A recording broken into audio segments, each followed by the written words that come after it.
कि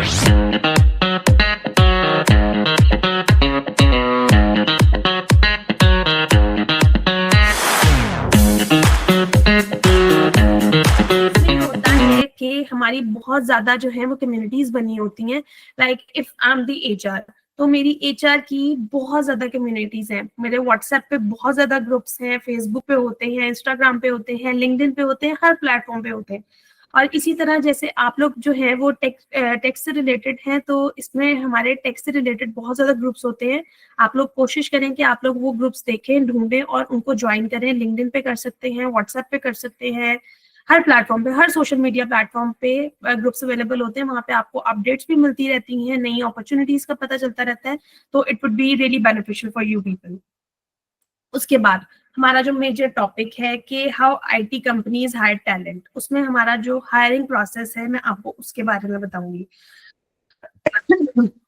हमारा जो हायरिंग प्रोसेस है वो स्टार्ट यहाँ से होता है कि हमारे पास कोई एक जॉब रिक्वायरमेंट आई है।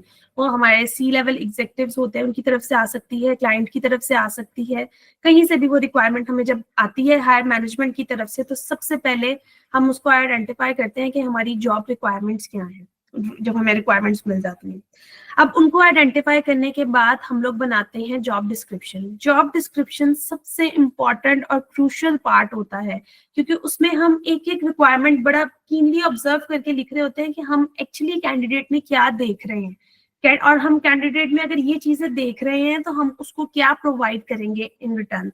तो जॉब डिस्क्रिप्शन बनाना एक सबसे इम्पोर्टेंट काम होता है। वो समटाइम्स एचआर का रोल होता है, एचआर जॉब डिस्क्रिप्शन बनाती है, समटाइम्स उनकी टेक्निकल टीम बना रही होती है, लेकिन उसकी वैलिडेशन होती है, उसको प्रूफ रीड करवाया जाता है। सपोज अगर बीइंग एन एचआर मैंने एक जॉब डिस्क्रिप्शन बनाई है, तो मैं अपनी हायर मैनेजमेंट से और अपनी टेक्निकल टीम से उसको प्रूफ रीड करवाती हूँ कि क्या यही रिक्वायरमेंट्स हैं, what they are actually looking for. अगर उसमें कुछ चेंजेस होते हैं हम उसको कर लेते हैं। अब जॉब डिस्क्रिप्शन प्रूफ रीड होने के बाद, अप्रूव होने के बाद जॉब पोस्ट होती है।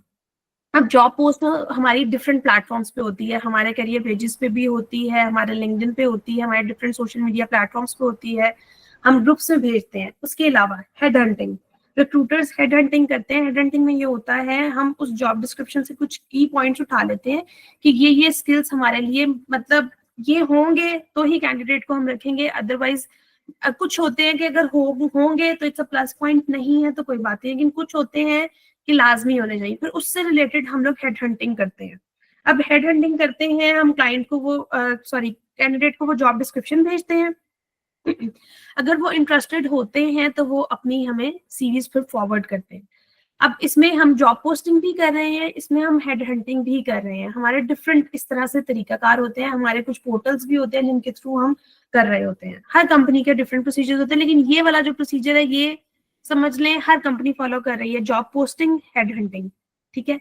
अब उसमें क्या होता है, उसके बाद हमें कैंडिडेट्स आना शुरू हो जाते हैं। ऐसे कैंडिडेट्स अप्लाई करना शुरू कर देते हैं, हमारे ईमेल एड्रेस में, हमारे इनबॉक्स में सीरीज आना शुरू हो जाती है, पंच होना शुरू हो जाती है। उसके बाद हम क्या करते हैं, हम स्क्रीनिंग करते हैं।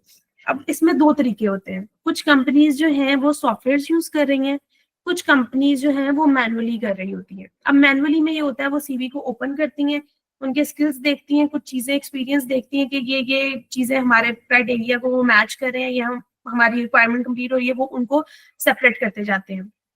कुछ कंपनीज सॉफ्टवेयर यूज कर रही होती हैं। अब इसमें एटीएस के बारे में आप लोगों ने जरूर सुना होगा। ATS is the applicant tracking system.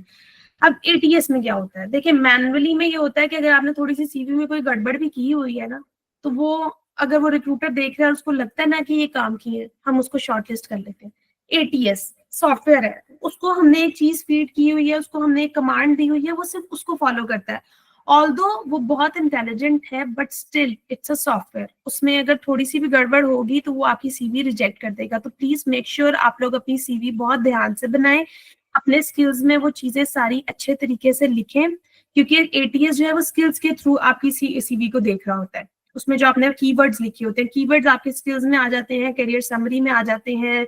आप लोगों के वो जो आप अपनी जॉब्स के बारे में लिखते हैं कि हमने ऐसे ऐसे ये सब चीजें की हैं, तो इन चीजों का प्लीज ख्याल रखें, कीवर्ड्स अच्छे तरीके से उसमें मेंशन करें। फिर स्क्रीनिंग हो गई। स्क्रीनिंग के बाद जो शॉर्टलिस्ट हो जाते हैं कैंडिडेट्स, उनकी इनिशियल असेसमेंट्स होती हैं। मोस्टली कंपनीज जो है वो, अगर फ्रेशर्स को हम हायर करते हैं तो उनकी इनिशियल असेसमेंट्स होती हैं, उनके टेस्ट होते हैं। वो टेस्ट होते हैं, मतलब आपने जो अपने कोर्सेज में डिग्रीज में पढ़ा होता है उसी से रिलेटेड कुछ टेस्ट होते हैं, कुछ बेसिक क्वेश्चंस होते हैं डेवलपमेंट से रिलेटेड।